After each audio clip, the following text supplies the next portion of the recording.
मुझसे निकल के गया, यहाँ तक तो हो गया है।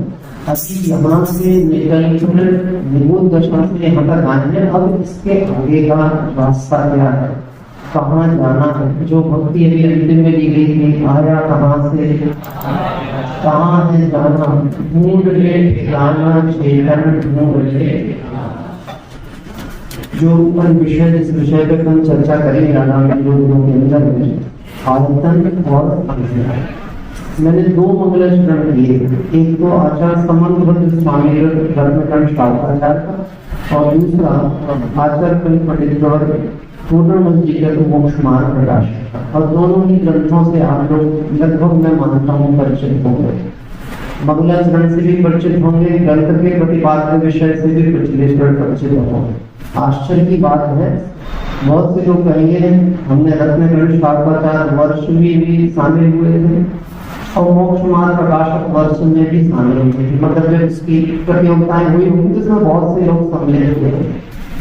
हमें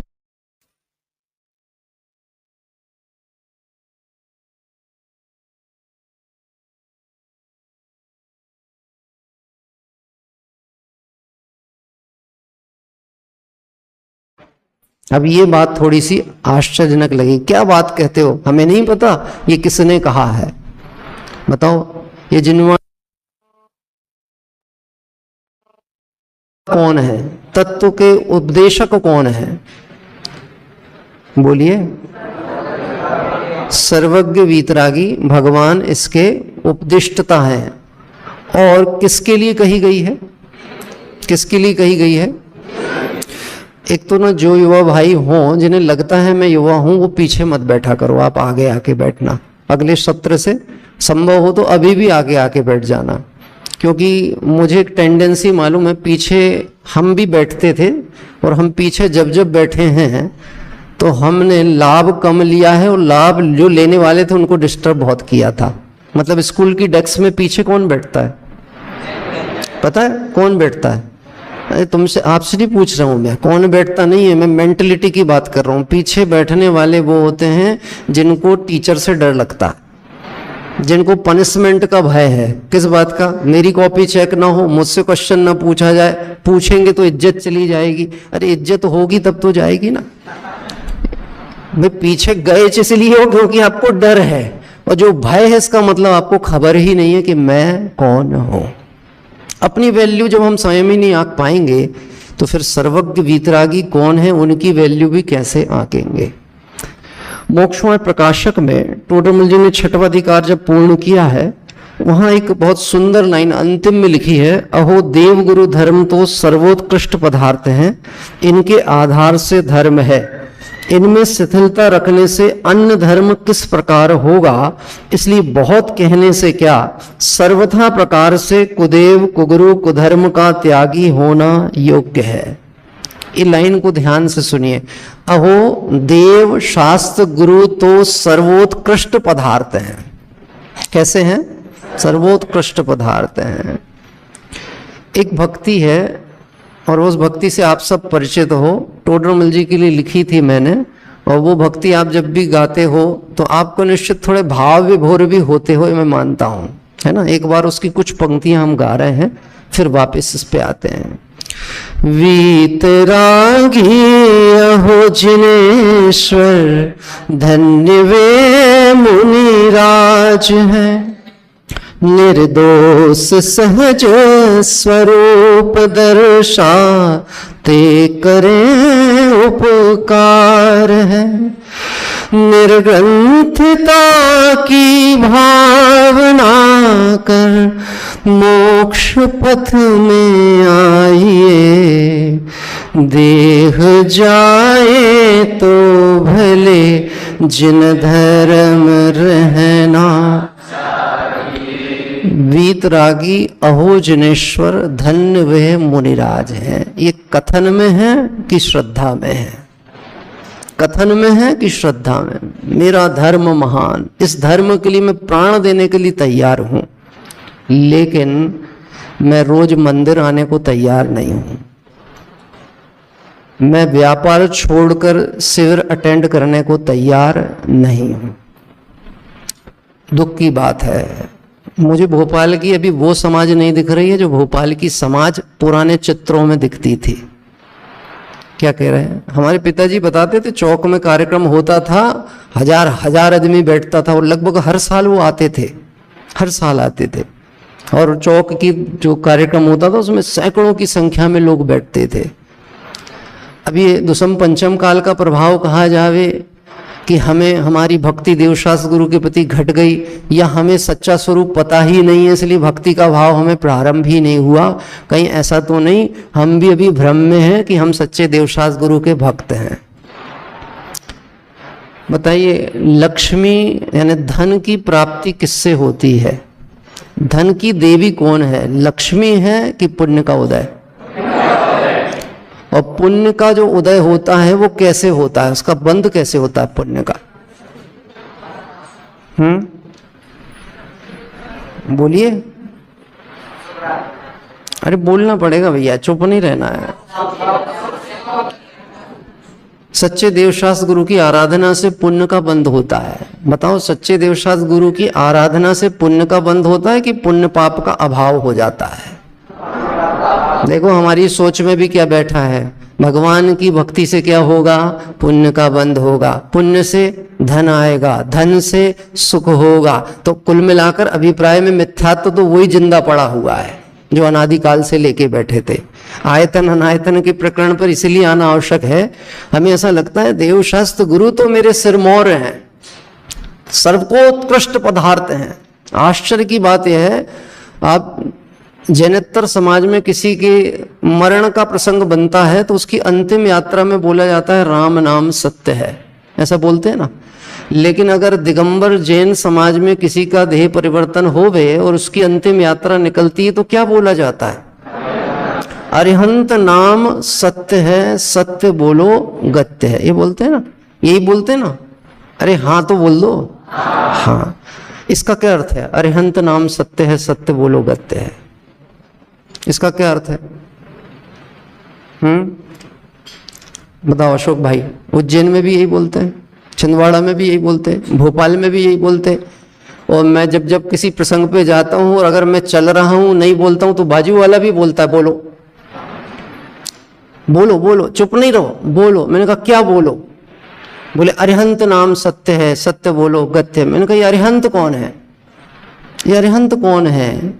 इसका अर्थ क्या है? बोले चुपचाप रहो। अरे तुम अभी कह रहे थे बोलो, अब कहते चुप रहो। तो बोलूं कि चुप रहूं? नहीं, हम जैसा बोल रहे हैं, दुनिया जैसा बोल रही है, जैसा चल रहा है वैसा चलने दो, बीच में मत बोलो। बोलो तो वो बोलो जैसा चल रहा है। आचार्य कुंदकुंद स्वामी ने जब अष्टपाहुड़ ग्रंथ रचना की तो दर्शन पाहुड़ की दूसरी गाथा में ही लिखा, दंशण मूलो धम्मो। सब धर्म का जो मूल है वो क्या है? दर्शन। दर्शन मतलब श्रद्धा, श्रद्धा मतलब प्रतीति। सच बताएं, हमें सच्चे देव शास्त्र गुरु के प्रति प्रतीति है कि नहीं है? भरोसा है कि नहीं है? अभी ये जो जिन मंदिर है, कितना भव्य सुंदर जिन मंदिर है, आपको वहां पर जो अनेक वीतरागी बिंब विराजमान है उसमें सबसे सुंदर कौन से लगते हैं? सबसे सुंदर कौन से वर्ण वाले? भाई साहब, मेरे को ये विकल्प आया था लेकिन मैं तत्व की दृष्टि से उसका समाधान खुद ही खोज लिया मैंने। मुझे ऐसा विकल्प आया, ऐसी सुंदर सुंदर वर्ण वाली प्रतिमाएं, दो हरियल, दो सांवले, दो ये तो सुना था, यहां देखने को भी मिला। बहुत ही सुंदर। अब सच बताओ, उसमें सौंदर्य में देखना क्या है? वर्ण देखना है कि वीतरागता देखनी है? क्या देखना है? और देखते क्या है? अरे जी हमारे पिताजी ने स्थापित की थी, जी हमारे भगवान है, हमारे बाप के भगवान है। ये किसके भगवान है? और इनके बाप कौन है? हम हैं। क्यों? क्योंकि हमने स्थापित किया था। छोटे दादा बोलते थे पंच कल्याण के प्रसंग में, भगवान किसी को नहीं बनना, सबको भगवान का बाप बनना है। क्या कह रहे हैं? क्योंकि भगवान कहते किसको हैं, उनका क्या स्वरूप है, वह उस परम दशा को कैसे प्राप्त हुए हैं, पूर्ण सुख कैसे प्रकट होता है, जब तक ये जिज्ञासा अंदर से उत्पन्न नहीं होगी। योग सार में योगेंद्र देव आचार्य कहते हैं, जब तक तुझे संसार से दुख नहीं लगेगा, क्लेश नहीं लगेगा तब तक तुझे ये तत्व सुहाएगा ही नहीं। ये जबरदस्त धर्म है, जबरदस्ती का धर्म नहीं है, पकड़ पकड़ के ला करके बैठालने वाला काम नहीं है। 100 बार दरकार हो, दुख सहा नहीं जाता हो, तब ये बात सुनने को मिलेगी। 12 बज गए हैं, 12 बज गए कि नहीं बज गए? और सुनो, देखो कैसा पुण्य भी है एक तरह का। आपको आनंद लेना हो, तत्व सुनना हो, तो आपके लिए कोई बाधा नहीं है। हमारे विराग जी और यहाँ के जो भी हमारे आयोजक लोग हैं ना, ऐसी व्यवस्था करके रखते हैं, एक लीलांजना मरे तो दूसरी रेडी खड़ी है। एक विवेक को उठाओ, दूसरे विवेक को बिठाओ। आनंद में खलल नहीं होना चाहिए। लेकिन गजब की बात है, तुम्हें आनंद अगर इसमें आने लगा कि ये बात गड़िया थी, अरे भाई दृष्टि में ये बात आना चाहिए कि आनंद जो था वो बातों का नहीं था, आनंद तो मेरे आत्मा का स्वभाव था। वो आया भी है तो कहां से आया है, और उस स्वभाव को बताने वाले कौन है? सच्चे देव। दर्शन करने कौन कौन जाता? हाथ उठाइए। प्रतिदिन कुछ हाथ उठ नहीं रहे हैं, कुछ हाथ ऐसे भी उठ रहे हैं जैसे मानसस्थम तक के दर्शन करते हों, कुछ ऐसे हैं कि शायद बाहर से चलती गाड़ी में हार्न बजा देते हों और उतने को भी दर्शन मान लेते हों। जो पूरी तरह से 3 बार निश्चय ही बोलकर अंदर प्रविष्ट होते हों, जो विनय पूर्वक भक्ति पूर्वक पहले भगवान का अवलोकन करते हों, फिर उनके गुणों का स्तवन करते हों, फिर उनके आगे झुकते हों, और फिर दृष्टि में बात लेके आते हो कि हे प्रभु आप जहां झुके हो, झुकने लायक स्थान तो वो है। ऐसा दर्शन हुआ कि नहीं हुआ? और नहीं तो दर्शन के नाम पे प्रदर्शन हुआ। लोग प्रश्न पूछते हैं, जैनी लोगों के घर मंदिरों के पास क्यों होते? जैनी लोग रोज मंदिर क्यों जाते? ऐसे प्रश्न आपसे पूछे जाते हैं। पूछते कि नहीं पूछते? आप लोग रोज जैन मंदिर क्यों जाते हो? प्रतिदिन दर्शन का क्यों नियम है? क्या उत्तर है आपके पास? बोलिए भैया। माइक कहाँ गया? माइक दे देना। हाँ हाँ, बोलो, आप बोलो जल्दी से। जो भगवान के दर्शन करने इसलिए जाते हैं ताकि हम भगवान जैसे गुणों की प्राप्ति भी कर पाए। बहुत अच्छा। और कोई के पास है उत्तर? भगवान जैसे गुणों की प्राप्ति के लिए हम भगवान के दर्शन करने जाते हैं। फिर प्रश्न आएगा, हाँ पहले बोल लो आप। जैसे हमारे आदर्श कोई है, जैसे मेरा आदर्श आप जैसे विद्वान बनने के, तो मैं आपके रोज प्रवचन सुनूंगा। वैसे ही हमारा जो आदर्श है सिद्ध भगवान या अरिहंत परमेश्वरी पदपान है, तो हम लोग उनके दर्शन रोज करने जाते हैं। अगर शॉर्ट समरी में बात निकाली जावे, इस जगत में मुझे कोई सुखी नहीं दिखता और मैं दुखी हूं। क्या कह रहे हैं?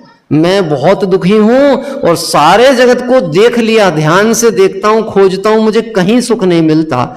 यदि कहीं सुख दिखता है तो वो सिर्फ हे प्रभु आपकी मुद्रा में ही दिखता है। ये भक्तांबर में मानतुंग आचार्य ने लिखा, यह शांत राग रुचि भी परमाणु विश्व। इस विश्व में जितने शांत परमाणु है ना, हे प्रभु वह भी शांति खोजने के लिए निकल पड़े, और उन्हें शांति कहाँ मिली? कहीं नहीं मिली, आपके चरणों में मिली। तो वो सब यहाँ आ गए, और जब वो यहाँ आए और वह पुद्गल रूप परम औदारिक शरीर की भी रचना हुई, तो वो कैसे परमाणुओं से हुई है? शांत परमाणुओं से। और आप भी कैसे हो? परम शांत हो। और मुझे भी क्या चाहिए? परम शांति सुख चाहिए है। इसलिए मैं आपके पास आता हूं। सच बताना, हम इतने ध्यान से हमने भगवान को देखा है कि नहीं देखा? हाँ, देखा है कि नहीं देखा? जिन दर्शन कर निज दर्शन पा। अभी दैनिक स्वाध्याय में कल ही ये चर्चा आई इष्टोपदेश के अंतर्गत। जिन शब्द को ना पलटो, आप रिफ्लेक्ट करो, जिन को रिफ्लेक्ट करो, मात्रा को मत करना, मात्रा को छोड़ देना। जा और ना को पलट के लाओ यहां, और जा को ले जाओ सेकंड पे। क्या बनता है? जिन निज। जिन निज साइंस है जैन दर्शन का। जो जानदी अरहंतम सो जानदी अप्पाण। क्या कह रहे हैं? देखा कि नहीं देखा? दिखते कि नहीं दिखते? बोलो, आपके जिन मंदिर में कितने भगवान हैं? 100 153 कि 163? कंफर्म, लॉक करें? भाई साहब, जिन लोगों ने ये जिनबिंब की प्रतिष्ठा की थी, पंच कल्याणक में थे, उसमें से भी कुछ लोग यहाँ उपस्थित हैं? हैं भाई साहब? आपको मालूम था 153 जिनबिंब है यहाँ? हाँ, नहीं मालूम था? तो आपने क्या किया था? बोलो बोलो, क्या किया था? मैं कहता हूं, बुरा लग रहा कि नहीं मेरी बात का? बुरा लगना चाहिए। बुरा नहीं लग रहा है तो बहुत बुरा हो रहा है। बुरा थोड़ा लगना चाहिए। क्या कह रहे हैं? थोड़ा बुरा लगना चाहिए। पंडित जी, आपने सबके सामने हमारी खोल दी। हाँ, अरे वीतरागी सर्वज्ञ के सामने हम छल कपट करते हैं। हम कहते हैं, हे प्रभु, मतलब स्वाध्याय करते करते किसी की नींद का झोंका आ जाए, उससे पूछे क्या भैया थकान? नहीं, हम तो जरा चिंतन में थे। हम वो बात गहरी चल रही थी ना, तो हम वो गहराई में उतर गए थे। अरे एक्सेप्ट करो ना कि हाँ, मेरे में आश्चर्य की बात यह है, अनंत काल में अनंत बार वीतरागी जिन बिंबों के साक्षात दर्शन का अवसर प्राप्त होने पर भी मैं खाली का खाली हाथ लौट करके आया हूं। आज तक जिन दर्शन किया ही नहीं। क्या कह रहे हैं? रे कान वालों सुनो दर्शन। ये शब्द हैं आचार्य कुंद स्वामी के। कान वालों नहीं, ज्ञान वालों। कौन से ज्ञान है ना, उसका प्रयोग करो। सच्चा देव किसे कहते हैं? बोलिए, सच्चा देव किसे कहते हैं? मोक्ष मार्ग का प्रारंभ सम्यक दर्शन बिना होगा नहीं, और सम्यक दर्शन में सच्चे देव शास्त्र गुरु के श्रद्धान पूर्वक ही आत्म श्रद्धान होता है। दो भेद किए ना सम्यक दर्शन के, व्यवहार और निश्चय। व्यवहार मतलब किसे कहते हैं? व्यवहार सम्यक दर्शन अर्थात क्या? सच्चे देव शास्त्र गुरु के संबंध में संशय विपर्य अनध्यावसाय रहित, जिसको रत्नकर्ण शावकाचार्य में लिखा है, तलवार की धार के पानी की तरह होना चाहिए। देह जाए तो भले, सर जाए तो भले, मेरा जैन धर्म ना जाए। एक बात कह दूं, थोड़ी सी दर्द देगी वो बात। मुझे लगता है टोडरमल जी के ऊपर जब हाथी ने पांव धरा था ना, उन्हें कितना दर्द हुआ नहीं हुआ मुझे नहीं पता, लेकिन जिनके लिए उन्होंने सत्य सिद्धांत के लिए छाती पे हाथी का पैर रखने तैयार हुए होंगे, उन्होंने इस तत्व को समझा या नहीं समझा, स्वर्ग से देख के आज उनका दिल बहुत दुखता होगा। क्या कह रहे हैं? बात ख्याल में आ रही है? हम कितना समय निकाल रहे हैं सच्चे देवशास्त्र गुरु के तत्व को समझने के लिए, मार्ग को समझने के। प्रासंगिक चर्चाओं से काम नहीं होगा। 3 दिन तो सब आ गए, और 3 दिन के बाद फिर 3 दिन के बाद कौन कौन आने के लिए तैयार है? हाथ उठाइए। 5 मिनट शेष बचे हैं। पंडित जी, आप थोड़ी सी और आगे की बात कर लो ना 5 मिनट में। हैं, ये बात क्यों उठाते हो? सच बताओ आप। मुझे अपने हित की दरकार ही नहीं है, मुझे सुखी होना नहीं, क्योंकि मैं अपने को सुखी मान करके बैठा हुआ हूं। और नहीं तो फिर आप बताओ, आपको दुख कौन सा है? फिर सच्चे देवशास्त्र गुरु की बात वहां से प्रारंभ करेंगे। पहले दुख बताओ भैया सागर वाले भाई, कोई दुख है? तुम हर शिविर में दिख जाते हो मुझे, हर 2-4 शिविर में दिखते हो, बहुत दुखी लगते हो। बताओ दुख क्या है? बोलो। हैं? दुख तो है लेकिन पता नहीं क्या है। अब बताओ, दुख है और दुख का पता नहीं है, तो दुख दूर करने का उपाय भी कैसे होगा? क्या दुख है? बोलो ना। हाँ, माइक से बोलो, जोर से बोलो। संसार में है, यही दुख है। क्या दुख क्या है? तुम्हें शादी हो गई? कैसी है पत्नी? ठीक ठाक है? बड़ी बरैया जी जैसी तो नहीं है? नहीं। अब दूसरा दुख बताओ। व्यापार धंधा, इज्जत प्रतिष्ठा, शरीर में कोई रोग, तो फिर समस्या क्या है? बोलो ना। व्हाट्स द प्रॉब्लम समस्या बोलो ना। समस्या क्या है? यह सारी दुनिया तो धर्म के प्रतिफल में यही चाहती है। अच्छी स्त्री हो जावे, परिवार में शांति हो, व्यापार अच्छा चले, इज्जत प्रतिष्ठा अच्छी हो, शरीर में रोग ना हो, उसी के नाम पे लोग शांति धारा भी करते हैं। किसके नाम पे? सुखी होने के कुक्षी रोगम, अक्षी रोगम, कर्ण रोगम, उदर रोगम, भक्तांबर भी काय के लिए? कैंसर ठीक कराओ। सच बताओ, आचार्य मानतुंग स्वामी ने 48 काव्यों की रचना आदिनाथ भगवान की स्तुति के रूप में की, क्योंकि उनको 48 तालों में बंद किया गया था। अगर ताले 47 होते तो भक्तांबर कितने छंद का होता? और 49 ताले होते तो कितने का होता? और 108 होते तो कितना होता? मतलब भक्तांबर की रचना भगवान की भक्ति से नहीं हुई, ताले खोलने के हिसाब से हुई। और मैं मानता हूं कि यदि आचार्य मानतुंग स्वामी की भक्ति ये बाहर के बंधन तोड़ने के लिए हुई थी, तो उससे अच्छा तो हमारे गांव गली का ताले तोड़ने वाला आदमी है। 25-50-100 रुपए दो, आके ताला तोड़ के चला जाता है। क्या कह रहे हैं? बात ख्याल में आ रही है? अभी भी मुझे सच्चे देव का भरोसा नहीं है।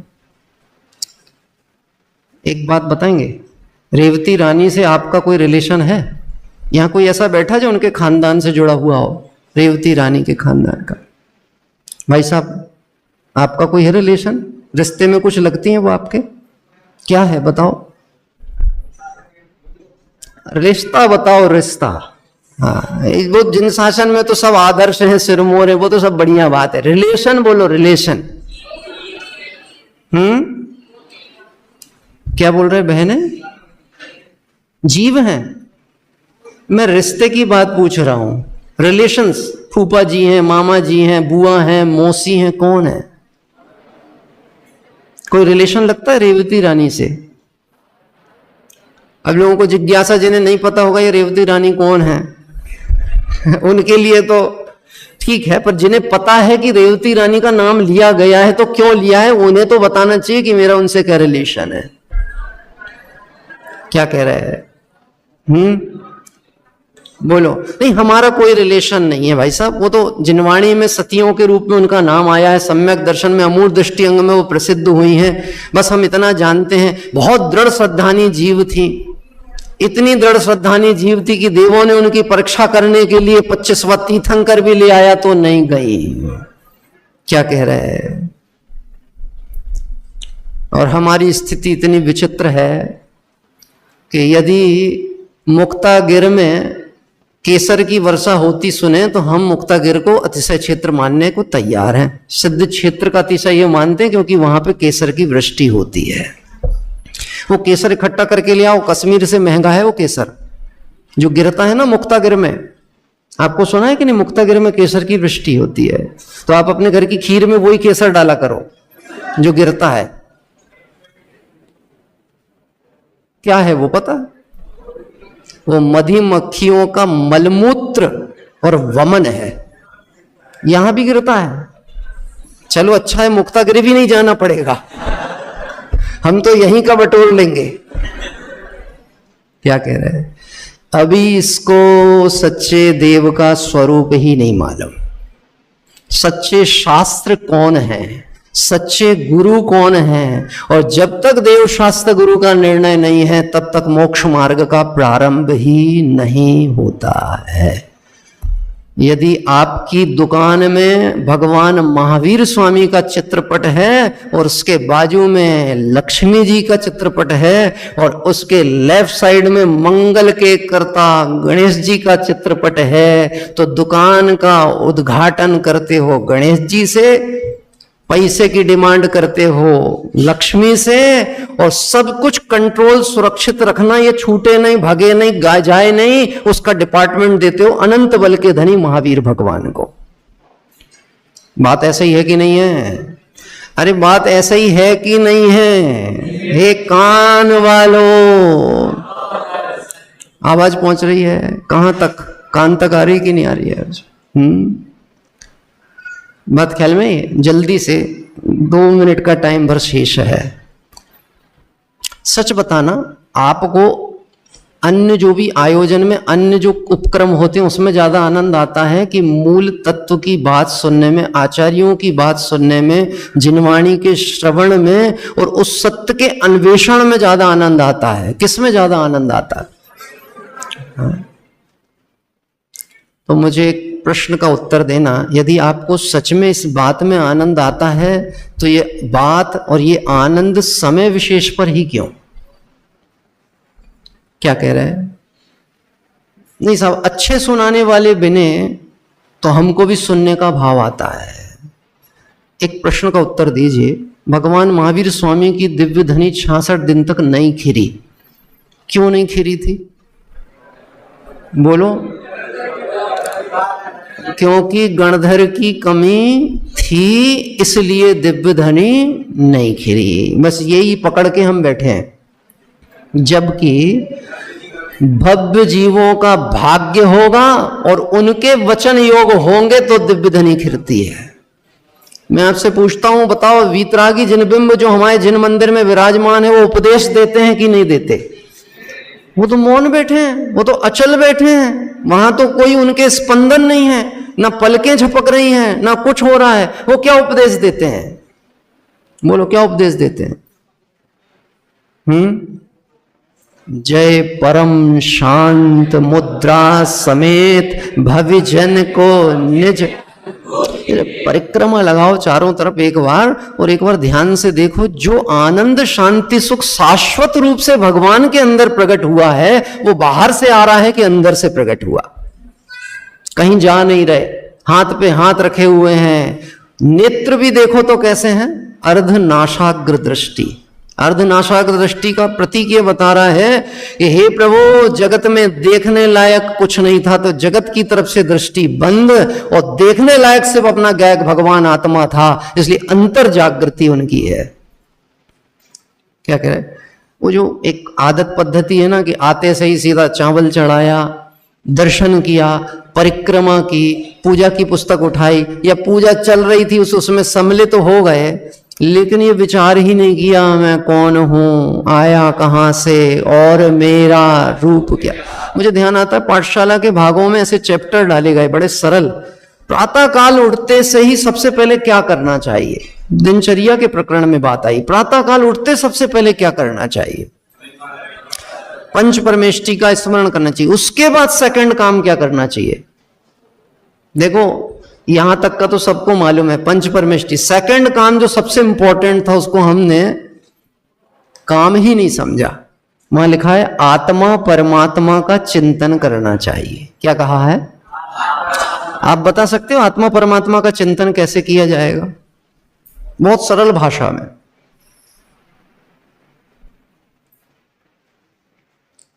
हम लोग पाठशाला जब पढ़ाते हैं ना तो हम बच्चों से पूछते हैं, बेटा रात में सोते समय नमोकार मंत्र पढ़ा था? बोले नहीं, भूल गए थे। अच्छा, आज पढ़ना। फिर दूसरे दिन पूछा, सुबह उठ के पढ़ा था? कि बोले नहीं, भूल गए। कोई बात नहीं बेटा, कल से पढ़ना। तीसरे दिन पूछा कि बेटा रात में भी पढ़ा था, सुबह भी पढ़ा था? तो बोले हाँ, रात में भी पढ़ा था, सुबह भी पढ़ा था। सच बताओ, हमने आत्मा परमात्मा का चिंतन कब से नहीं किया? अभी तो पहले मैंने ये पूछा था आत्मा परमात्मा का चिंतन मतलब क्या, और हम कह रहे किया कि नहीं किया। अरे पहले पता तो लगे कि चिंतन में करते क्या है तब तो चिंतन हो। बात क्या है मेरी? आत्मा परमात्मा का चिंतन यानी क्या? हे प्रभु, आप सुखी हैं, मैं दुखी हूं। आपको अनंत अनंत दर्शन ज्ञान सुख वीर्य है, आपको जगत से कुछ नहीं लेना है, फिर भी आप अपने में तृप्त हो। मेरे पास संसार के सब संयोग हैं, सामग्री है, पुण्य उदय है, फिर भी मैं दुखी क्यों? मुझे इनमें से आनंद सुख क्यों नहीं मिल रहा? कहीं ऐसा तो नहीं सुख और आनंद इसमें नहीं है? सुख आनंद तो वहां है जहां आपको मिला है। अपने आप से हम कितनी देर बात करते हैं? 24 घंटे में हमने अपने लिए कितना टाइम निकाला? बोलो भैया, पीछे वालों को आवाज पहुंच रही है? हाँ, कितनी देर हम अपने आप से कितनी देर बात करते हैं? दर्पण देखा आप लोगों ने? दर्पण, मिरर देखा है? किस किसने देखा दर्पण? बहनें तो अब हाथ उठाने की भी जद्दोजहद नहीं कर रही। क्या करना साहब, व्यर्थ की मेहनत करने से क्या मतलब है, ऊपर हो नीचे हो उठो बैठो। सुनो भैया, अगर इसका विचार नहीं करोगे तो संबित शिखर की भी यात्राएं ना भगदड़ के अलावा कुछ नहीं है। लोग ऐसी ऐसी बातें करते हैं। आप कितने बजे चढ़े थे, आपने चढ़ना कितने बजे चालू किया था, ऐसे पूछते हैं, है ना। हम 3 बजे चढ़े थे। अच्छा, उतरे कितने बजे? 4 बजे उतरे। तुम कर रहे थे ऊपर? हमको देखो, हम 5 बजे चढ़े और 10 बजे नीचे। क्या कह रहे हैं? हम 5 बजे चढ़े 10 बजे। तो तुम जैसे पार्श्वनाथ भगवान की टॉक पे गए? नहीं, पूरे करके आए हम, सबको निपटा के आए, एक को भी नहीं छोड़ा हमने। और ऐसे असंयमी, अज्ञानी, भोगी, विषय इच्छा वाले ऐसे लोग ही संबित शिखर जैसे तीर्थों के लिए खतरा है। क्या कह रहे हैं? क्योंकि जिसका लक्ष्य नहीं है, जिसका प्रयोजन नहीं है, वो वहां जाके भी अपने अनादि की अज्ञानता, असंयम का ही पोषण करेगा। क्योंकि उसने सिर्फ इतना सुना है, एक बार बंदे जो कोई ताहि नरक। अरे तो सुना तो ढंग से ही सुनना था, एक ही बार की बात कही थी, तू तो 108 कर चुका। अब तो तू कहीं का नहीं रहा और मोक्ष जाने के लक्षण नहीं दिख रहे, और नरक तो तेरी अंश गति छूट गई। अब कहां जाएगा बता? मैंने तो ये सोचा ही नहीं था, अब रिवर्स वंदना चालू करता हूं, 108 उल्टी।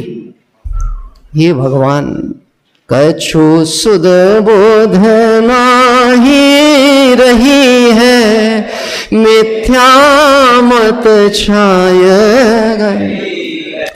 अगले सत्र में अपनी चर्चा चालू होगी, सच्चा देव किसे कहते हैं। जो वीतरागी हैं, सर्वज्ञ हैं, जो हितोपदेशी हैं, उन्हें सच्चा देव कहते हैं। ये सामान्य परिभाषा जो आप और हम सबको ज्ञान में है, इस परिभाषा को हम आचार्य समंतभद्र स्वामी ने जो आप्त का लक्षण कहा, आप्त यानी सच्चा देव, उस परिचय को इस सत्र के अनुसार करेंगे। और मेरी अपेक्षा है कि हमें जो मोक्ष मार्ग की यात्रा का सम्यक दर्शन पहला सोपान है, क्योंकि यदि सम्यक दर्शन इस भाव में नहीं हुआ तो अनंत काल तक फिर यह अवसर मिलना दुर्लभ है। उसकी प्राप्ति के लिए इस देवशास्त्र गुरु के श्रद्धान को आचार्यों की सन्निधि में बैठकर आगम की साक्षी में रहकर इसका अपन सभी निर्णय करें।